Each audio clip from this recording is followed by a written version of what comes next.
Samajwadi party के पूर्व CM Akhilesh Yadav ने भाजपा सरकार पर जमकर निशाना साधा। कुंभ की व्यवस्थाओं को लेकर उन्होंने उठाए कई बड़े सवाल और वोटिंग करने को लेकर उन्होंने आला अधिकारियों के ऊपर भी सवालिया निशान खड़े किए।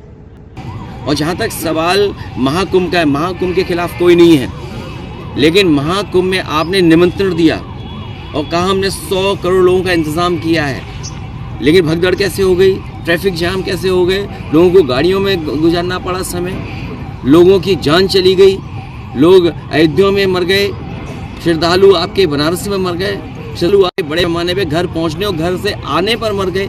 उनकी मदद कौन करेगा? सरकार क्यों नहीं करती है? और फिर आपने छिपा के क्यों रखा कि आपके वाटर का पैरामीटर क्या है?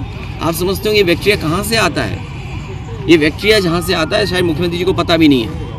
अगर मुख्यमंत्री जी को ये जानकारी होती तो शायद खुद भी स्नान नहीं करते। और अब बात समझ में आई है कि मुख्यमंत्री जी कपड़े पहन कर क्यों स्नान कर रहे थे, क्योंकि उन्हें रिपोर्ट पता होगा पॉल्यूशन बोर्ड की, उन्हें एनजीटी की रिपोर्ट पता होगी कि बैक्टीरिया कितने हैं पानी में। लेकिन मुख्यमंत्री जी को पता होना चाहिए कपड़ों से बैक्टीरिया नहीं रुकता है, कपड़ों से बैक्टीरिया नहीं रुकता है, बैक्टीरिया तो जाएगा ही जाएगा।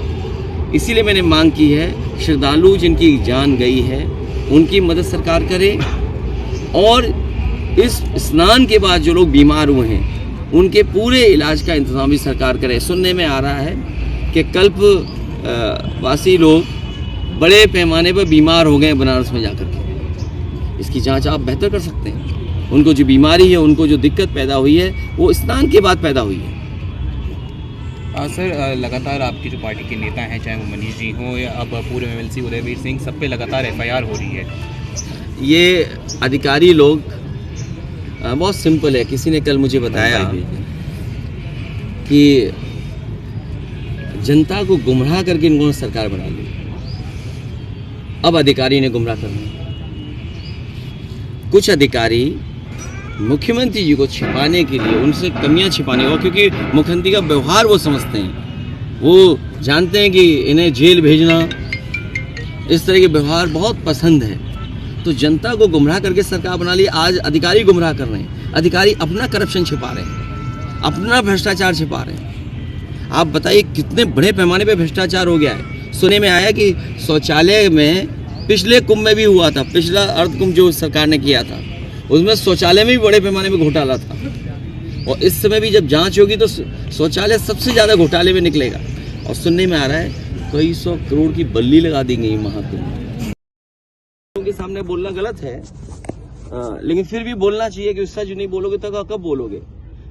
आप भी नहीं चला सकते हो कि किन अधिकारियों को पोस्ट किया था, किस जात के अधिकारियों को पोस्ट किया था, और प्रिसाइडिंग ऑफिसर किस जाति के थे।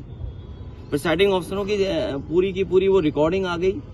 उस रिकॉर्डिंग में कह रहे हैं कि हम टारगेट पे चल रहे हैं, टारगेट पूरा कर रहे हैं। इलेक्शन कमीशन क्या कर रहा था अगर टारगेट पूरा प्रिसाइडिंग ऑफिसर कर रहे हैं? फिर लोकतंत्र बचा कि अगर प्रिसाइडिंग ऑफिसर वोट डालने लगे, अधिकारी वोट डालने लगे, तो क्या चुनाव बचा है? इसलिए चुनाव आयोग हो, चाहे आपके इस तरह के स्पीकर की जो खुशी थी कल जो देखने को मिली, या फिर जो अपॉइंटमेंट्स हो रहे हैं, सब वो कर रहे जा रहे हैं जिससे कि संविधान की धज्जियां उड़ सकें, लोकतंत्र को कमजोर किया जा सके। ठीक है सर, थैंक यू।